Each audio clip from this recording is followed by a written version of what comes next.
performed the Western blot with samples from the non-transfected cells as our negative control. And for our positive controls, we tested a previously tested whole cell lysate that contained CCL3, then whole cell lysate from the same plate that was used for the co-IP, and the positive c-Myc tag control from the co-IP kit that we used. And we also performed this detection in samples from the flow-through or proteins that were not bound by the magnetic beads. And as evident in the Western blot, we were able to detect CCL3 in the co-IP product, but there were more CCL3 in the flow-through of the sample than in the eluted proteins, which means that the magnetic beads wasn't able to capture all of the CCL3 proteins. As I briefly mentioned earlier, using the recombinant CCL3 that we produced, we ultimately wanted to observe how the mutation affects CCL3's ability to recruit immune cells. And we do this by performing transmigration assays using the Transwell system, which consists of 2 chambers in a 6.5 centimeter diameter well. The inner chamber is seeded with certain amounts of the monocytic cell line, THP1 cells, which has at least one of the CCL3 receptors. Meanwhile, the lower chamber is filled with CCL3 in serum-free media. And over the 4-hour incubation period, the cells can migrate through the pore at the bottom of the inner chamber in response to attractants in the lower chamber, which in this case is CCL3.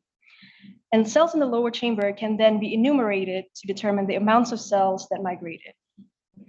And we quantify the number of migrated cells using the MTS cell viability assay, which is a colorimetric assay that, by using a standard curve, can tell us the number of viable cells in the sample.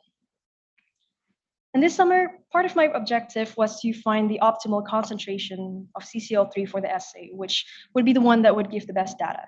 Thus, we performed transmigration assay with different concentrations of recombinant CCL3. We used the non-stimulated cells, which just has media in the lower chamber as our negative control, and started with 200,000 cells in each of the inner chamber. And prior to this, we have performed many a trial and error of transmigration assays with the concentrations on the graph over here, which are 200, 100, and 50 nanograms per milliliter. And we observed the trend that 50 nanograms per milliliter seem to yield a higher amount of migrated cells. Seeing this trend, we tested lower concentrations of CCL3 as attractants, which are 25, 10, and 0.1 nanograms per milliliter. Although the differences are not significant in this second experiment, we observed that lower concentrations of CCL3 resulted in less amounts of migrated cells, which means there may be a sweet spot there for the concentration. Thus, although the data is not completely robust yet, we found that 15 nanograms per milliliter of CCL3 seems to result in the highest amount of migrated cells.